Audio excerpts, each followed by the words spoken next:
Mano, se tu gosta da bagaceira, esse anime aqui é pra você. Ainda não foi encontrado o item alucinógeno ilícito que o autor dessa obra usou pra fazer essa parada, mas certeza que tava vencido. O cara era muito fã de heavy metal e decidiu misturar algumas coisas, com uma história totalmente maluca e formou isso aqui. Isso é o que define o anime Bastard. Mas calma que tem aquele personagem de cabelão brancão e overpower que todo mundo gosta. Há muito tempo atrás, o mal emergiu da própria humanidade, para acabar com a coisa ruim que é a raça humana, e foi assim que, para impedir da sua extinção, que um dragão surgiu diante de uma luz no meio dos céus. A batalha entre essas duas criaturas foi tão intensa que muitos continentes acabaram ficando submersos nos mares. No fim de tudo, o dragão venceu, mas essa grande história com o passar dos tempos acabou se tornando uma lenda, como muitas histórias com o passar do tempo. 400 anos se passou desde esse confronto lendário e o planeta Terra nunca mais voltou a ser como era antes. Agora muitos monstros estão andando sobre as superfícies como seres humanos utilizando sua magia para conquistar tudo. No reino de Metallicana, um grande confronto está acontecendo, com o exército das trevas querendo tomar a frente daquele reino. Os cavaleiros precisam proteger a princesa Sheila daquele exército maligno, mas é uma tarefa difícil, pois a cada minuto que se passa, os inimigos vão adentrando no castelo sem massagem, na violência, eliminando os guardas da princesa como se fossem bonecos de porcelana. Esse grupo de vilões, ao que tudo indica, são os antigos seguidores do mago das trevas Dark Schneider. Até arrepiei aqui, hein, cara. Enquanto isso, o pirralho do Lucy tá fazendo uma algazarra das brabas na catedral, pois está se cagando de medo. Foi assim que a Yoko chega lá e manda ele se aquietar, e dá o seu lenço para que ele pudesse limpar a catarra que tava na sua cara. Os guardas já borraram todo o seu equipamento, porque aquele exército que eles vão enfrentar é gigantesco, e é só questão de tempo para que eles cheguem ali. Yoko, em seus pensamentos, se recorda do encantamento que lhe foi confiado para salvar o reino. O encantamento fará com que a segunda personalidade escondida dentro do garoto Lucy seja despertada, já que ele possui o espírito do antigo mago das trevas, Dark Schneider. Mas para que esse selo fosse quebrado, precisava cumprir um simples requisito, que o garoto fosse beijado por uma garota virgem e pura.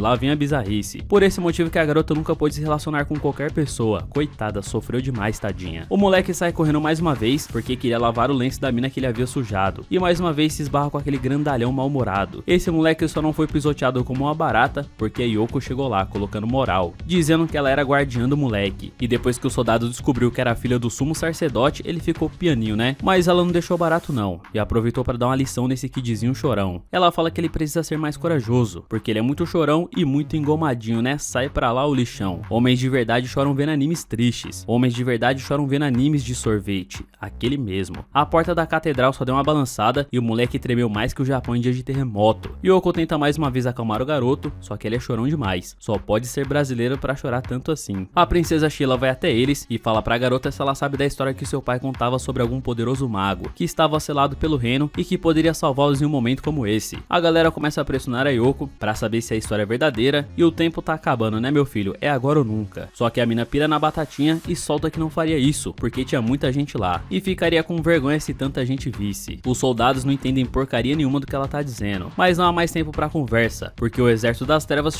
chegando. O Lord Osborne possui 3 informantes dentro do reino, que conseguiram ajudá-lo na invasão do castelo, deixando a defesa enfraquecida para que eles pudessem fazer strike nos guardas. Só que adivinha, o chefão das trevas nem quis saber quem eram eles, e mandou um dos monstros mostrar o seu jorrante para que ele pudesse dar uma verificada bem de pertinho. As criaturas vão descendo cacete liso nos guardas da princesa, que parecia aquele jogo de macetar topeira, que você fica batendo na cabeça dos bichos que vão brotando na sua frente. Yoko fica pensando naquilo que seu pai disse sobre o beijo de uma virgem, e aquilo não para de ecoar pela sua mente, até que um dos monstros iria esmagá-la que nem barata, mas o Lucy consegue impedir, desviando do ataque. Só que é nesse ato heróico do moleque que uma pedra perdida bate na cabeça dele, parecendo um tiroteio. O cara tomou uma bala perdida. Ela percebe que agora a situação tá crítica, e se não deixar de frescuragem, vai ser um boa noite Cinderela pra todo mundo dali. Assim ela finalmente lasca a beijoca no moleque. Tá, mas essa parte eu não vou mostrar, e é agora que a parada fica cabulosa de verdade. Aproveitando que o moleque tava meio desacordado, ela tasca a beijoca nele. Uma forte energia escura começa a emanar do garoto, e ele começa a mudar de aparência, ficando com enorme cabelo branco. E só por isso daqui, você já sabe que o bagulho vai ficar foda. Dark Schneider renasceu, e o homem não tá pra brincadeirinha não. Ele já voltou querendo mandar o sumo sacerdote direto pra vala, porque ele encontrou logo depois que utilizou de sua magia de reencarnação e o selou no corpo daquele moleque irritante que era o Lucy. Osborne sentiu a pressão sem nem o Alok falar nada, e mandou aquelas criaturas darem um jeito no mago bonitão. Ele só tacou um feitiço absurdo na cara de geral que fez o ketchup jorrar pra tudo que é lado. O mago boladão reencarnou no moleque, mas ele ainda possui as memórias afetivas de que o Lucy tinha. E esse cara foi o mesmo mago que causou uma guerra 15 anos atrás, onde lutou contra o príncipe Lars, o irmão da princesa Sheila, que também acabou indo de comes e bebes no processo. Um dos soldados Rose, achando que tinha moral, mandou o Dark acabar com essa guerra. E como ele faz o que quer, ele fala que só vai salvar a Yoko porque ela sempre esteve ao seu lado. De resto, que esse povo se lasque. Só que a mina não ia ficar parada ouvindo essa baboseira não. Ela disse que ela não conhecia esse lado egoísta dele, então pode esquecer que eles já foram amigos. É, parceiro, só foi ela meter esse papinho que ele decidiu acabar com o grupo dos esquisitões. É melhor ele acabar com essa galera do que perder a mulher da vida dele. O exército dos fiosos vão pra cima dele e mais uma vez só levam uma rajada pra ficar esperto. E o ketchup jorrando pra todo que é lado, mano, você tá maluco. O Osborn começa a recitar um poderoso feitiço de relâmpagos que lança contra o poderoso mago que vira um churrasquinho. Na real, ele tá mais parecido com um pão de alho queimado. O Osborn começa a zoar da cara do Dark porque ele acha que é um farsante, então ele começa a descer o cacete no cara pedrificado. Mas aí a película torrada começa a descascar e adivinha quem tá inteiraço. O máximo de estrago que ele fez foi evaporar aquela roupa bem estilosa dele. Dark fica puto como ele conseguiu ser tão audacioso em tentar feri-lo, recitando uma magia tão poderosa que nem a alma deve ter sobrado pra contar a história no além. A princesa Sheila, segurando o Guaraná, chega nele agradecendo por ter salvado o reino dos domínios do exército das trevas. Mas como um bom atacante, ele nem ouve o que ela diz, ele já tava pensando em seu próximo gol pra meter bola dentro. Dark chega na Yoko, com aquele tanquinho de fora torando de tão definido, e pergunta se a madame não teria nada pra dizer a ele. Ela o agradece e fala que já tá na hora dele voltar a ser aquele moleque chorão de antes, porque não vai ter calça no mundo que impeça a mijada de Guaraná que ela vai dar ali. Mas quando ela olha pro lado, ele já tinha sumido que nem o meu pai. Ela vaza do castelo andando como se nada tivesse acontecido, tranquilo que nem o James com sua moto pra entregar salada de frutas, e Dark dizia que tem uns planos a cumprir, como se vingar do pai dela e começar mais uma nova guerra pra conquistar o mundo que tanto deseja. Ela começa a sentir que seu coração vai pular pela boca, e até fala que ele a jogou em um feitiço de encantamento, mas ele nega, pois um homem como ele só precisa respirar, que as waifus vão deixar o rastro de Guaraná por ele. Eu era parecido com esse cara na escola, só que tinha uma leve diferença, eu infelizmente não pegava ninguém, triste adolescência. Ele tá com um beijo nela, enquanto ela tentava impedir ou não, o inesperado acontece, ele volta a ser aquele moleque remelento de antes, e a Yoko começa a se questionar que o beijo de uma virgem seria aquilo que o deixaria mais uma vez preso nessa forma desse moleque catarrento. O Lúcio não possui memória de nada do que acabou de acontecer, enquanto o mago fodão estava em posse do seu corpo. Tá, esse daqui é o fim do episódio 1, mas calma lá, jovem gafanhoto, que ainda tem mais. Só que agora tu chegou na parte do pedágio do tio Sam. Pra passar daqui, tu tem que mostrar que já deixou o like nesse vídeo e tá inscrito no canal. Aproveita e me segue lá no Insta, o cara mais bonito desse Brasil. E detalhe, o pai tá verificado, tá? Agora que já passou do pedágio, bora continuar. O episódio 2 já começa com os 4 reis divinos escutando que é impossível como o reino de Metallicana conseguiu a façanha de derrotar o tão poderoso Osborn. E o líder deles, Abigail, comenta que um poderoso mago utilizou do feitiço Venom, tá? Para pulverizá-lo desse mundo. Gara fica incrédulo, pois nesse mundo só existe um ser capaz de usar uma magia tão poderosa, só que foi morto há 15 anos atrás. Eles então dizem que para ter a confirmação de que esse é mesmo poderoso, enviarão Kevidubo, o invocador de Hidras. Caso ele seja derrotado, esse mago é o mesmo mestre que manda naquilo tudo. O grande Dark Schneider já alugou um triplex na cabeça da Yoko, que até sonhou com ele num belo campo florido, que se tornou um campo cheio de tragédia com seu pai morto, e um monte de monstros o cercando. Ela acorda toda poggers, que nem uma sirene de ambulância, e mesmo assim, Lucy, que tava dormindo ao seu lado, não acordou. Eu já vi sono pesado, mas isso daí já passou de doença. A apneia do sono é foda. O dia amanheceu com um belo sol iluminando a cidade, nem parece que uma grande tragédia tá pra acontecer. Eles estão tomando um café da manhã, e só foi falar que o céu tava bonito, que o dia parece que já vai fechar. Uma nuvem negra vem se aproximando até o reino, vindo em direção do castelo de Judas, e a mina sente que alguma merda tá pra acontecer. O sumo sacerdote também chega ali, e ele confirma a sensação de um mau presságio, pedindo pra que eles o sigam para o castelo, porque a gente sabe, se a merda rolar, eles precisarão daqueles dois pra salvar o reino. Um soldado do reino de Judas chega ao castelo todo estrupiado, falando que uns 4 cavaleiros com um gigantesco exército de monstros chegou botando moral, e eles não vão aguentar a pressão. Um deles botou o bichão na mesa e ainda mandou medir pra ver quem é que ganhava. Os caras são insanos demais. E pra piorar, aquele bonde do Tigrão tá chegando, e é melhor eles se prepararem, pois cabeças irão rolar. O sumo sacerdote já sabia que aquela nuvem negra seria resultado de um poderoso feitiço, e por isso se dirigiu ao castelo para falar com a sua majestade, mas pelo visto não foi preciso. Por conta do exército das trevas, houve um aumento no número de semi-humanos e monstros que fazem fronteira com Metallicana. Por isso é tanta criatura que parece que não tem fim. Mas enquanto eles estão lá batendo papo sobre as coisas ruins que estão para acontecer com o reino deles, o coisa ruim já chegou. Kevidubo apareceu destruindo as casas de Metallicana, montado em seu bicho de estimação, uma simples hidra. E é claro que os caras já vão ter que apelar pro trunfo supremo, pois eles não possuem chance alguma de conseguir vencer essa poderosa besta sem a ajuda do Dark Beres Schneider. Yoko já pensa 2 vezes em ter que fazer isso, ainda mais naquele bando de marmanjo. Ela gosta de uma parada mais caliente nas escondidas, só que realmente ela não tinha escolha, pois enquanto estava pensando apenas nela, já tinha nego já entrando na fila do pão lá no céu. E é assim que o Bam Bam Bam da parada volta com tudo. A galera do reino já chega oferecendo o que ele quiser para que ele consiga derrotar o inimigo, mas ele recusou na hora. Também esses caras nem sabem sabe negociar. Eles falam como se estivesse obrigando o cara, como se ele fosse um escravoceta. Yoko diz que ela não deveria ter liberado ele, porque ela tá sentindo que sua aura está mais maligna que antes. Só que ela gosta dos que são Zé Droguinha, não tem jeito. Schneider fala que ele quer a cabeça do sacerdote como brinde na sua sala de troféus, e ataca os guardinhas de merda, com a poderosa magia do Guns N' Roses. Ele retira as princesas e o rei, pra que não sobem pra eles, e agora sim a parada vai pesar pro sacerdote. Mas o cara é cabra macho, e não recuou de jeito nenhum. Lá fora do castelo, o Cave Dubbo sentiu uma poderosa aura maligna pelos arredores. Isso foi tão forte que fez até mesmo a Hydra cessar os seus ataques. Imagina quando vê o cara no olho, vai soltar até tolete. Yoko então impede que ele mate seu pai, mostrando quem é que manda na relação. Ele tenta fazer rebeldia, dizendo que vai sair pra jogar bola na hora que quiser. E assim ela mostra que as ordens são ditadas por ela, sentando um cascudo na cabeça dele. Ele tenta lançar aquele feitiço de relâmpago no velho, só que o homem é experiente, não pode subestimar esse velhote não. Ele tá com a barreira de luz, que é um poderoso escudo de anti-magia pra se proteger, e consegue ficar totalmente ileso do poderoso golpe desferido pelo mago mais poderoso da história. Pega, quem é que tanca esse velho? Schneider cogita em partir pro mano a mano, mas adivinha, além de clérigo, o cara é um monge, um grande artista marcial, doutrinado na arte secreta de 1000 anos atrás. Só que o Schneider não é qualquer bobo não, ele sabe que há um golem no subsolo do castelo, pois foi ele mesmo que utilizou na guerra de 15 anos atrás. E assim que ele corta seu pulso, um círculo mágico surge em volta dele, invocando seu poderoso golem. Ele diz que até aquele escudo poderia aguentar os ataques mágicos dele, mas não aguentaria uma poderosa bica de 1 milhão de toneladas. Os figurantes agora começaram a dizer que era contra a invocação do Schneider, porque na hora de pressionar todo mundo é bom, mas na hora de peidar a galera é profissional. Parecia que realmente o sacerdote ia pra vala depois de tanta mitagem, mas assim a parede do castelo é destruída por Cave Dubbo, que estava à procura da pessoa com aquela aura maligna, salvo pelo Gong em velhote. Cave Dubbo chega botando pressão, dizendo que é um grande discípulo de Khal Su e mais algumas asneiras irrelevantes. Na entrada triunfal do vilão, alguns destroços saem voando e agarrou de leve no Schneider, fazendo um pequeno ferimento. Então ele mandou na lata que aquele personagem fracote tem mais coragem do que o Serjão Berranteiro para querer peitar o protagonista da história. É muita audácia pra uma pessoa só. Merece levar uma bica desse golem pra ver se o juízo volta pro lugar certo. Ainda manda um poderoso ataque de chamas a lá Charizard, mas o golem não sentiu nada. Não deu nem pra aquecer a armadura dele. E só com uma apertada na garganta, fez o bicho esguichar mais ketchup do que um hidrante tem de água. Cave Dubbo fica falando e falando, então finalmente calando a boca desse Zé Ninguém, ou como diria Schneider, desse cabeça de caixa d'água, o mago fodão manda um soco na boca dele pra ver se ele para de falar tanta merda. E da mesma maneira que ele mandou Osborn pra fila dos mortos com feitiço Venom, agora Cave Dubbo vai lá fazer companhia pra ele. Yoko sai correndo pro peitoral do mago fodão e diz que ele não se parece em nada com aquele kid remelento do Lucy. E ainda bem que não parece, porque aquele guri é um pé no saco. A mina então implora pra que ele volte à sua forma de kidzinho chupador de dedo, e ele fala que se o Lucy morrer, ele também irá de base, pois são os dois lados da mesma moeda. Então quem recebe amor de Lucy, também receberá o amor de Dark Schneider, tá porra menor. Essa foi uma poetizada das brabas, arrepiou até os cílios, tá maluco. Então como prova de que ele tava falando a mais pura verdade, ele a beija novamente, sabendo que isso o transformaria naquele moleque insuportável mesmo assim.